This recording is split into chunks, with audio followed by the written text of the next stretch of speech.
Assalamualaikum warahmatullahi wabarakatuh. Sahabat Zahro yang dimuliakan Allah Subhanahu wa Ta'ala, siapa yang mencari pasti akan menemukan, siapa yang menunggu akan ditunggu. Manusia pencari kebenaran, menanti purnama demi purnama untuk kekasih tercinta. Dialah Salman Al-Farisi.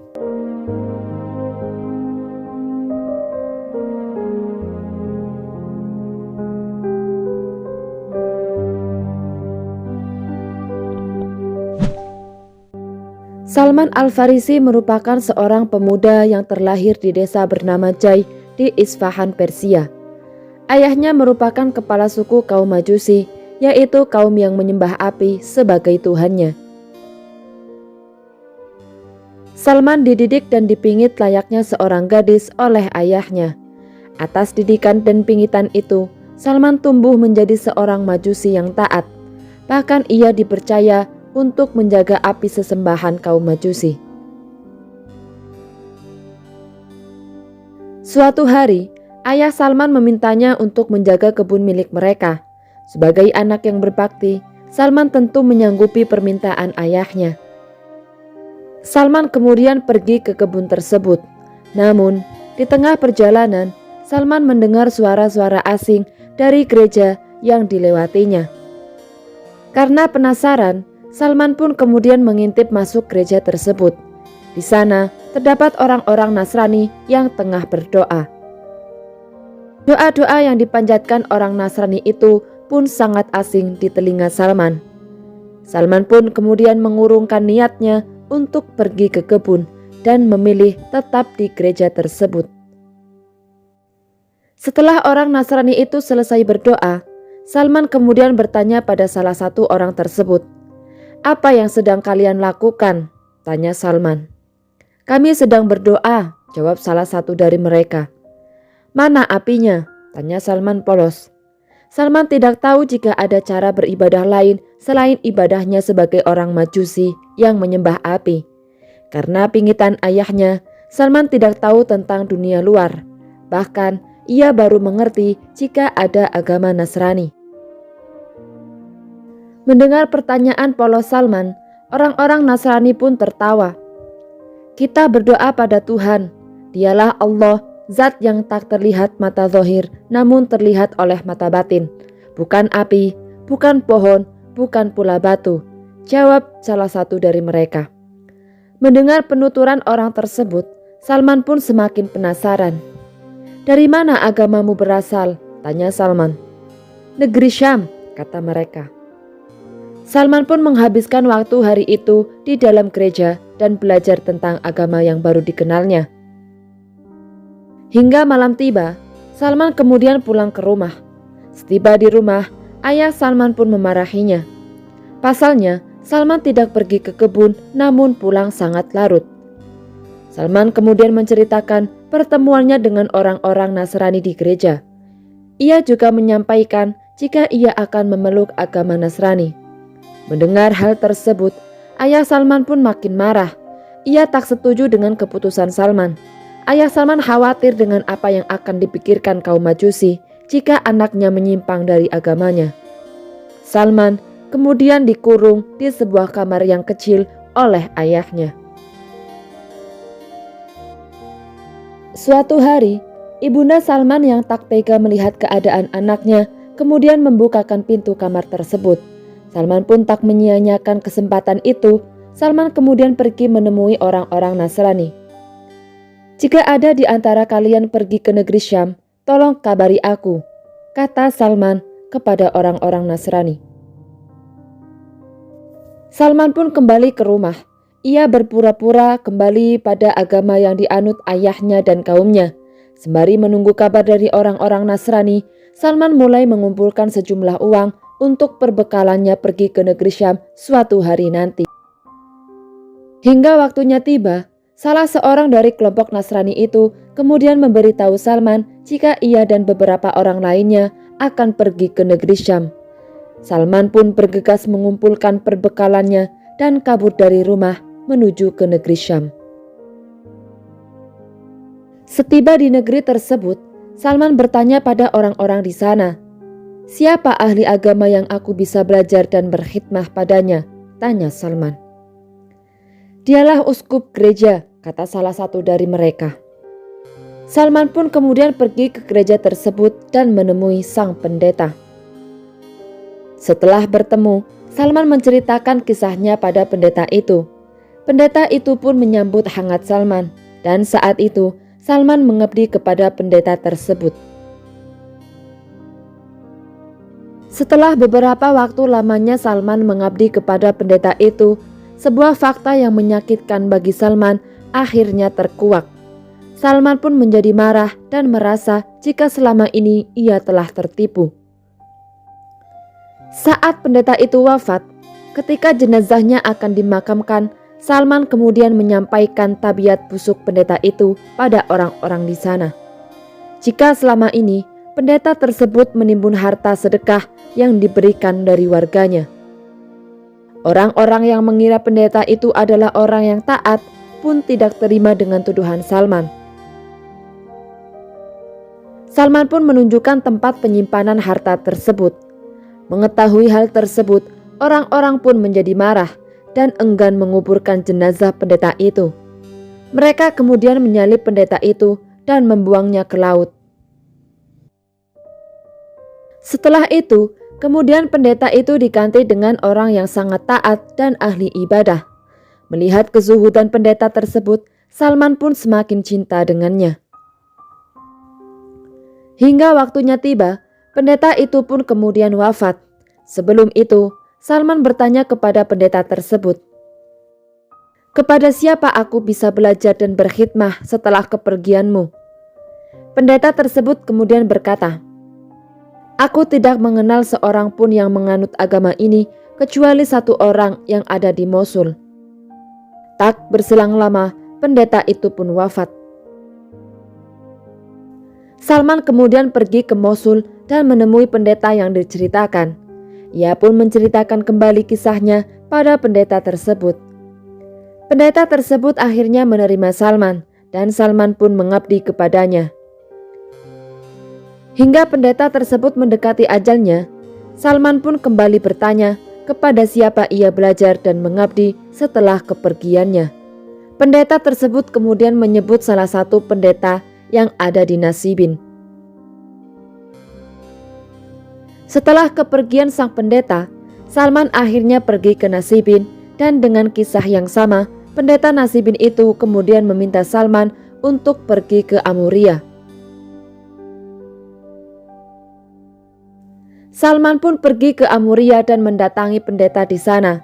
Setelah bertemu, ia kembali mengabdi pada pendeta tersebut. Selama di Amuria, Salman berternak sapi dan kambing sebagai sumber penghasilannya. Dengan kesungguhan, ia mengabdi pada pendeta tersebut layaknya anak yang berbakti pada ayahnya. Saat tiba menjelang ajalnya, pendeta itu pun berkata pada Salman, "Salman anakku, demi Allah, aku tidak tahu ada seseorang yang masih menganut agama kita. Akan tetapi, sebentar lagi akan muncul di tanah Arab seorang nabi yang diutus membawa agama Nabi Ibrahim. Kemudian ia berhijrah dari negerinya ke negeri yang terdapat banyak pohon kurma. Ia memiliki tanda-tanda kenabian. 3 dari tanda tersebut, ia tidak mau memakan harta sedekah, namun ia mau memakan harta hadiah. Di antara pundaknya, ia memiliki tanda kenabian. Jika engkau mampu pergi ke negeri tersebut, maka pergilah dan sampaikan salamku untuknya."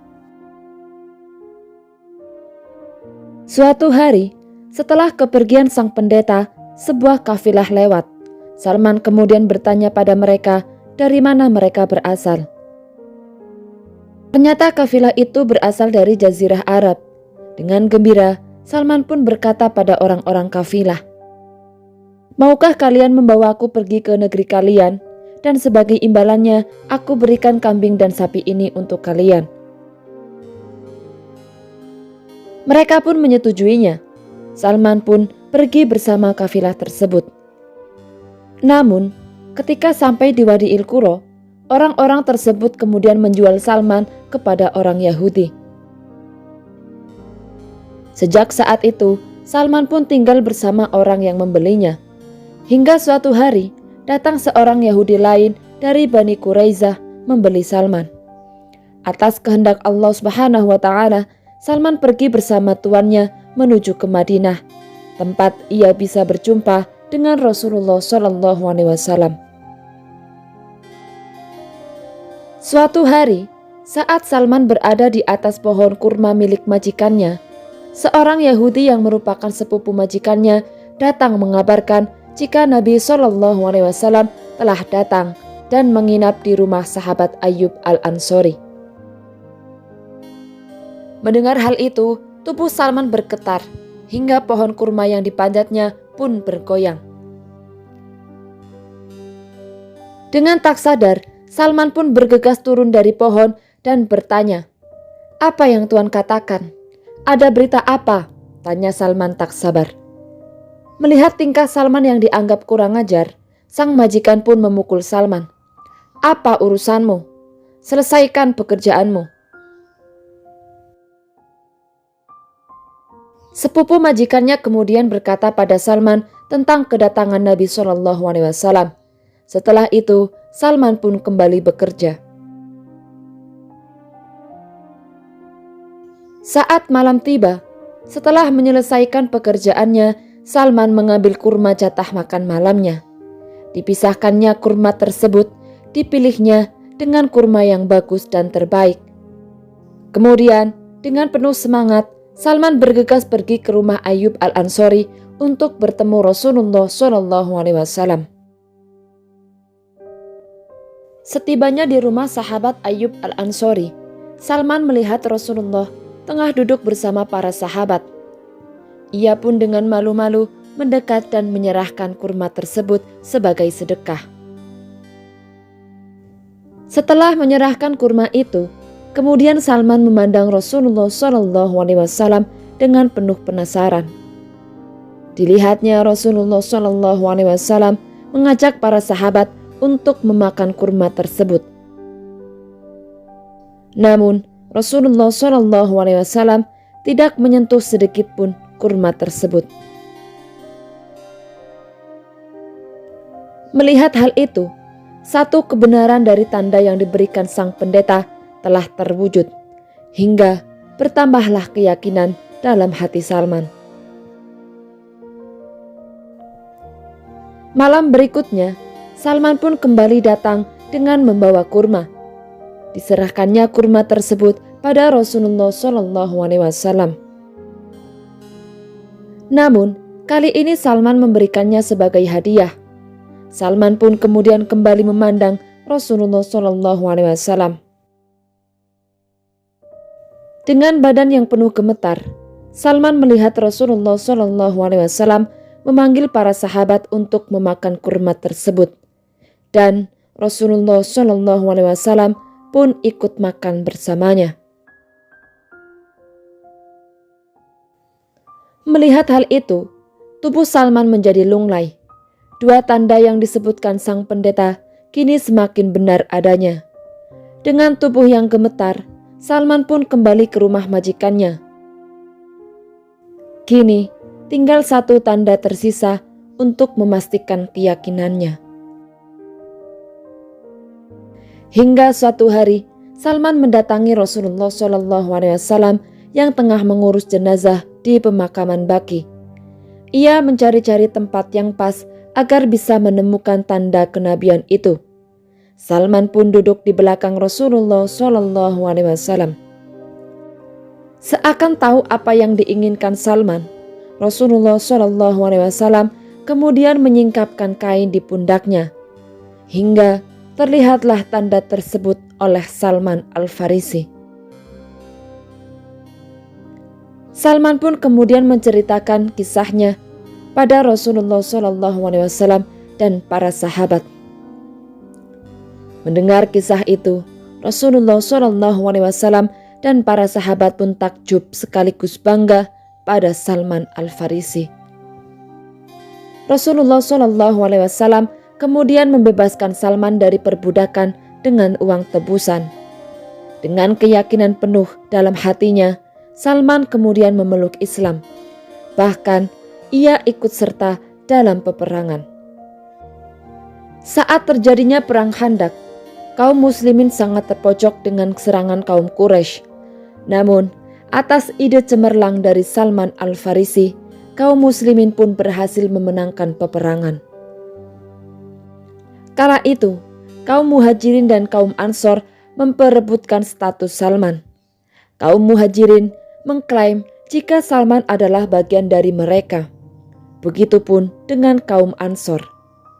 Di tengah perdebatan itu, Rasulullah SAW bersabda, "Salman adalah bagian dari keluargaku." Perjuangan Salman, kegigihannya berpindah dari satu tempat ke tempat lainnya, lelah dan letihnya dalam mencari kebenaran, kini telah terbayar. Salman kini memiliki kedudukan agung di sisi Allah Subhanahu wa Ta'ala dan Rasulullah SAW. Wallahu a'lam bishawab.